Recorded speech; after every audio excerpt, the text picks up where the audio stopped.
I'm in Shenandoah National Park at the Elk Wallow picnic area. There's a nice parking area here, and that building there is a toilet you can use, and this trail right behind that building provides access to the Appalachian Trail. To start the hike on that. It's really cold up here this morning. It's 20 degrees with some wind, so I got to bundle up today. The elevation here is 2370, and I'm going to hike to the summit of Knob Mountain. To get there, I'm going to have to follow the AT for a while, and then Jeremy's Run Trail, across over Jeremy's Run, and then up the side of the next mountain over, which is called Knob Mountain, and then follow an old fire road, I think, up to the summit. So here we go.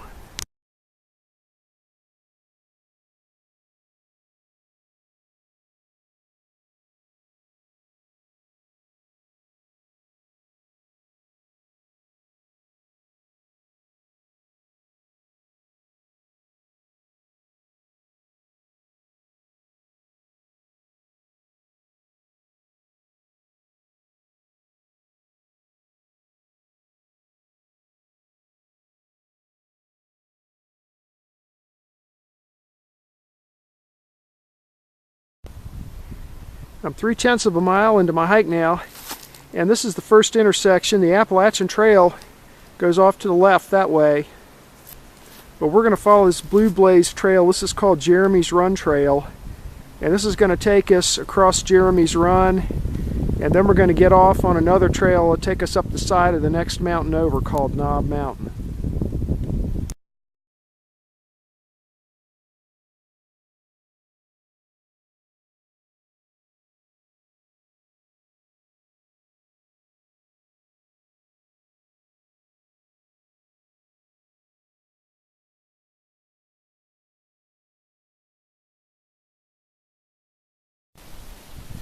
I'm 1.1 miles into my hike now, and here's the turnoff for the Knob Mountain Cutoff Trail. This is Jeremy's Run, heading down this way, and it'll eventually cross Jeremy's Run. But we're going to take this turnoff here to the right and cross Jeremy's Run on this cutoff trail, and it's going to take us across Jeremy's Run and then straight up the side of this mountain over here. Once we get up to the top there, then I'm going to follow a fire road along the ridge line this way to back to the left until I get to the summit. I think it's 3 or 4 more miles. So here we go down the Knob Mountain Cutoff Trail.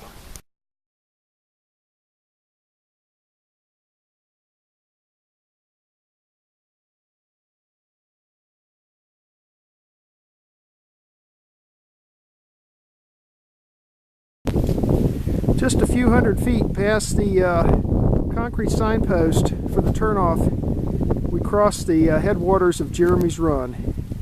That's looking upstream.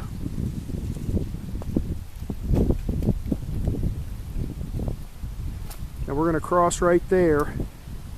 Maybe you can see the blue blaze on that tree there, and follow that up the side of the mountain. And then this is looking downstream. But for now, I'm going to hop across the headwaters of Jeremy's Run and head up the side of the mountain.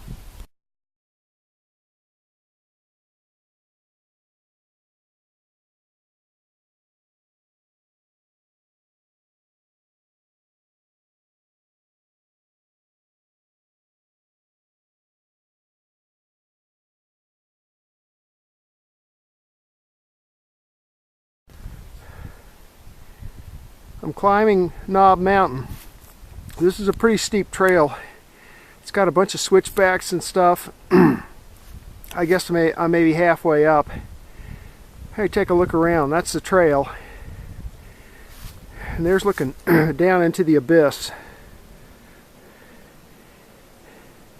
Up there you can see some of the mountain, some of the ridge line.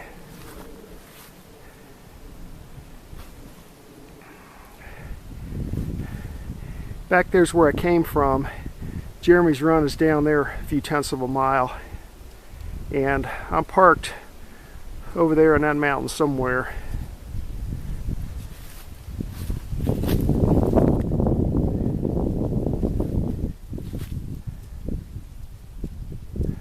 Still pretty far up to the top though. So for now, we'll just keep heading up the side of the mountain.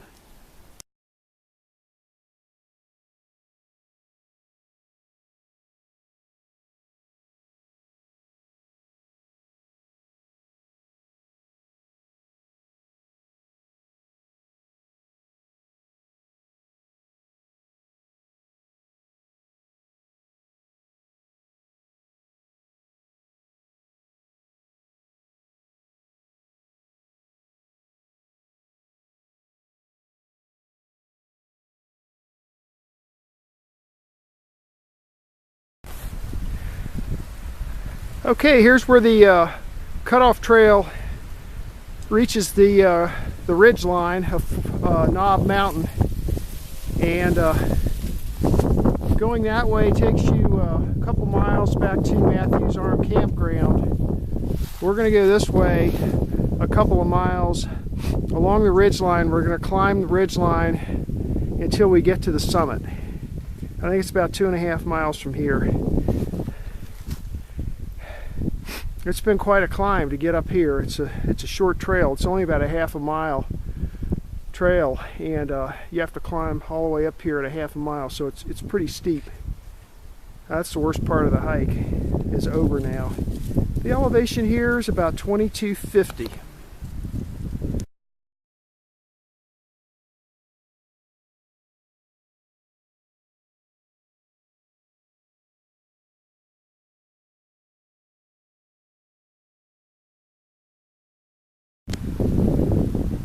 This Fork Mountain Trail that I'm on now, that's taking me up the ridge line, looks like an old road.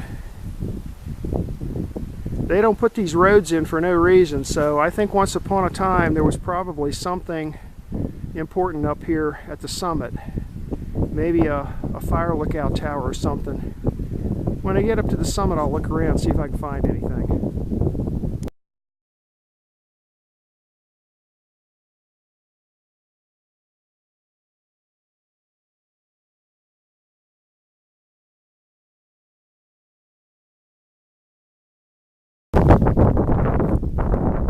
Trail here a little ways, I saw this, what's left of an old stack stone fence. Not very high, but here it is. Pretty much perfectly straight. It goes on up that way. I think that peak over there is the summit where we're headed. And that's looking to the west. I know there isn't much of a view from right here. There's too many trees in the way, but that's looking down the Shenandoah Valley and points further west. And the trail is right over there a little ways.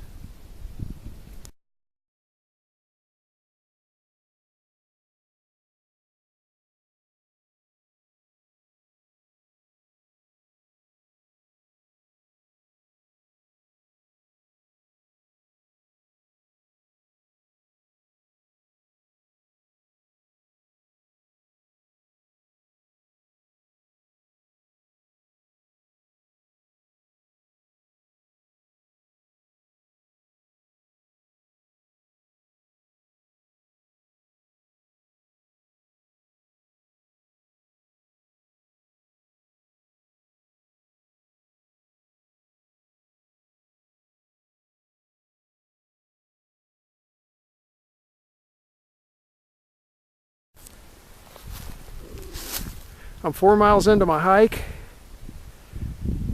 The elevation, this is the summit, Knob Mountain summit. The elevation here is 2865. Here, take a look around. That mountain over there is where I came from. That's looking to the east.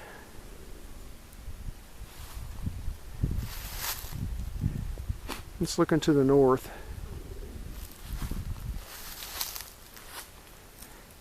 Can't see much, but there's mountains over there to the west through the trees.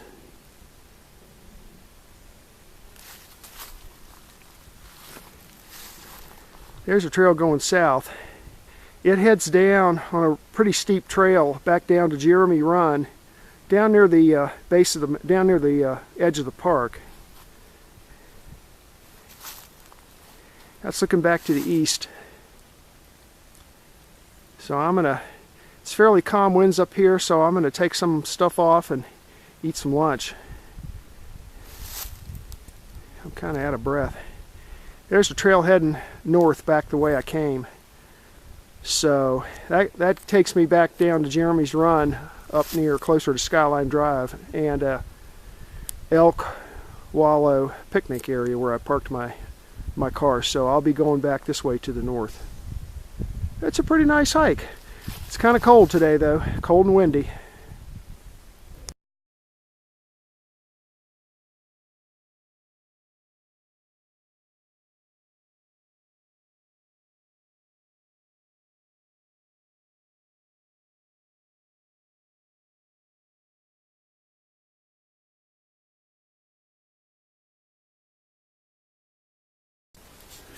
Well, it turns out that up here on the summit, there's a little bit of a campsite right there.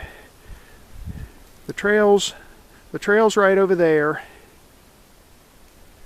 and the concrete signpost that marks the summit is up there just a little ways. But right here's a little cleared out area. It doesn't look like anybody's built any illegal campfires up here or anything. It's very nice. But you can see that it's been cleared out. It's a nice little place that you could camp for the day or even overnight if you wanted to up here. There's no water, of course. You'd have to bring up all your water and stuff. But anyway, I'm going to sit on that log and face the sun and try and warm up a little bit and eat some lunch.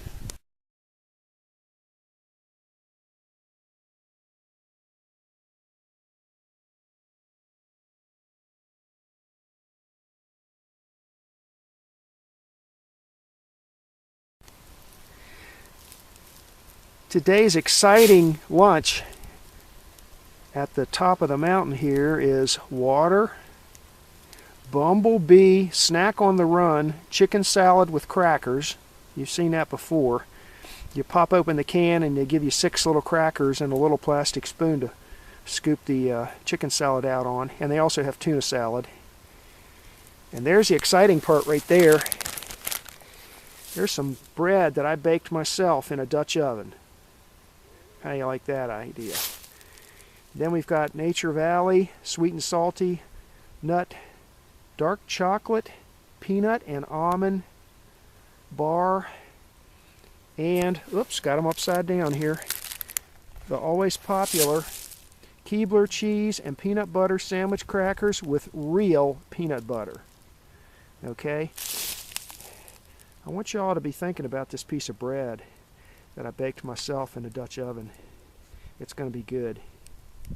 That's assuming I don't freeze up here. There's that bread. I'm going to take another bite out of it.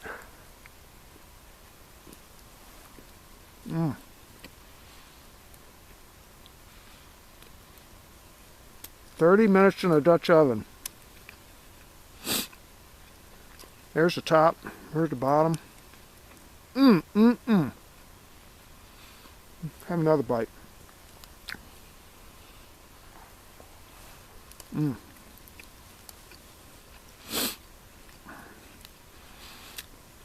Well,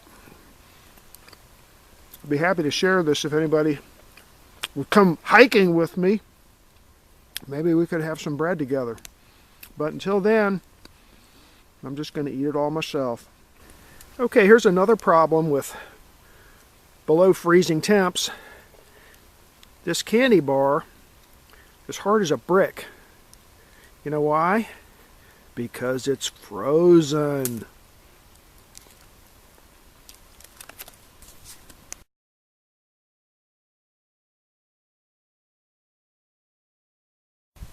Here's something else that's worth taking on hikes on cold weather. Those are hot hands hand warmers.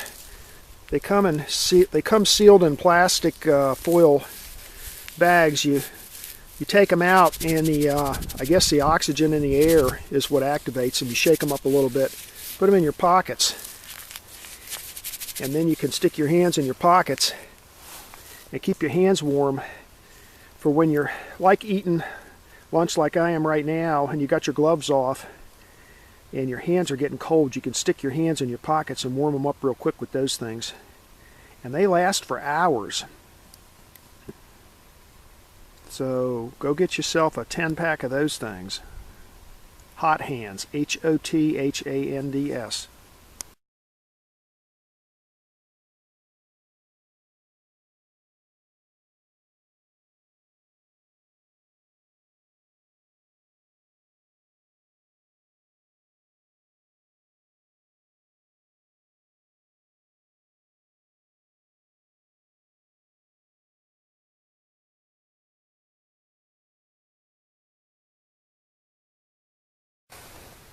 Just thought I'd point this out. I'm still on the summit. The elevation here is 2865, and if you look at this little teeny REI compass, I'm turning it around a little bit. Hopefully you can see that there's a little gas bubble forming in that compass. And the higher up you go, the bigger that bubble gets. And when they get a bubble in them like that, that bubble ruins the compass, because that bubble will prevent the free turning of the compass itself. So it's not a real big bubble in there right now, but if I was up, say, at 4,000 or 5,000 feet, that bubble would be probably 2 or 3 times as big as it is right there, and it would prevent the dial on the compass from actually spinning. Now, if you compare that with this compass does not have any bubbles in it. It's filled with liquid to damp the needle, but there's no bubbles, so this one's good. So if you get a compass with bubbles in it, you may as well throw it away and get another one.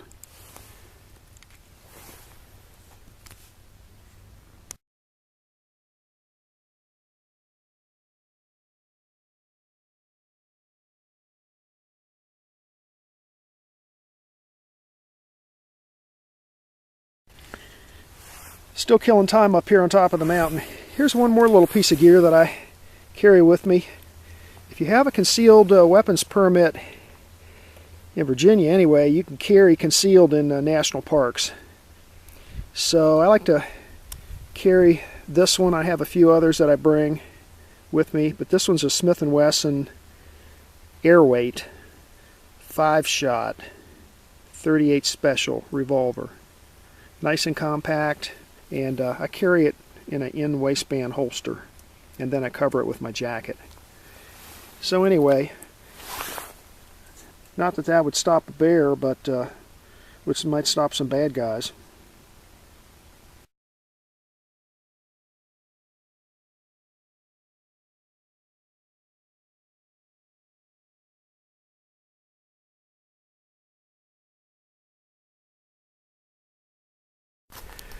Okay, well, I've had lunch and goofed off, and it's 1 o'clock. It's time for me to get off this mountain and head back down to my car, because the Park Service closes Skyline Drive at 5 o'clock. So that's easy to forget in the winter time. Here's one more 360 look around.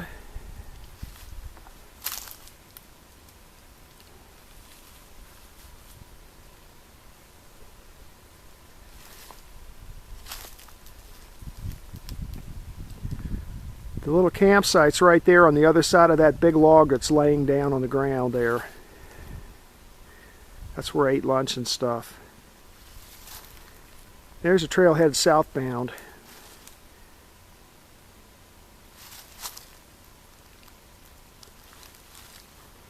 That's looking back to the east. And over there, that big mountain over there, that's where I have to get back to. That's where my car is. So I'm one mountain over, and then down in the valley in between there is Jeremy's Run, which drains all this area. So I'm heading back to my car, and we're headed north this way.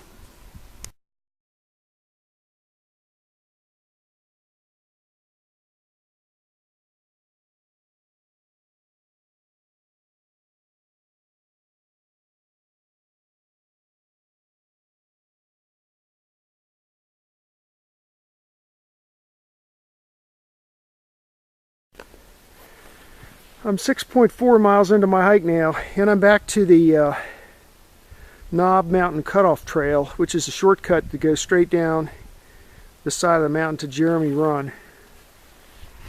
The elevation here, I'm down to 2,220 feet. I think it's about a half a mile from here down to Jeremy's Run. So to get down to Jeremy's Run, I'll show you where I crossed. I don't think I showed you that on the way up, but I'll show you how I crossed. I used a couple of trees that fell over and a few rocks and things. So I'm going to turn right and head down the side of the mountain to Jeremy Run, and then after that we're going to cross Jeremy Run and go back up the next mountain over until we get up to Skyline Drive where my car's parked.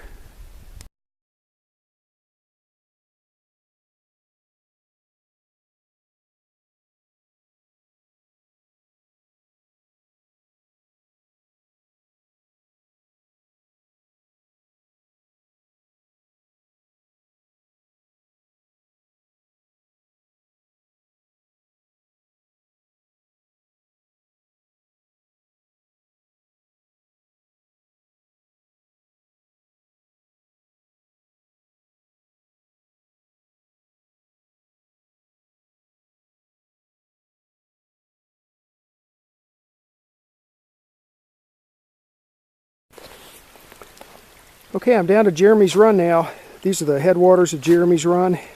I'm 6.9 miles into my hike, and I'm down to 1,840 feet elevation.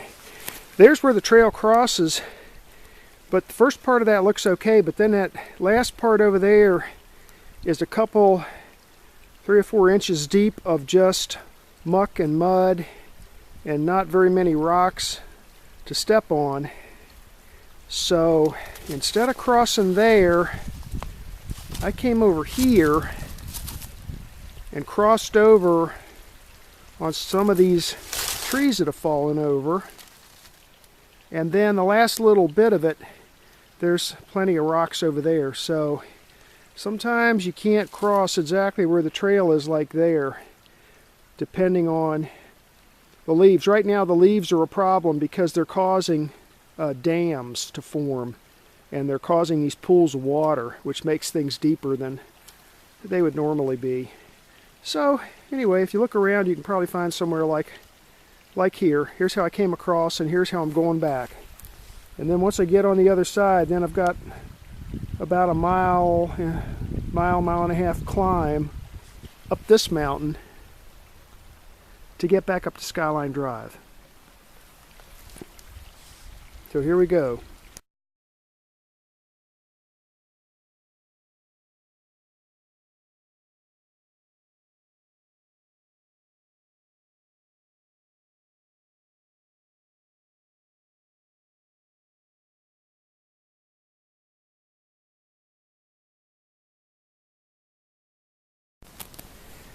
I'm 7.7 miles into my hike. The elevation here is, let's see, 2,200 feet, and this is the intersection with the Appalachian Trail. So I'm going to go to the left, which is northbound along the AT. Got to follow that a ways to get back up to the Elk Swallow picnic area, which is up near Skyline Drive where my car's parked.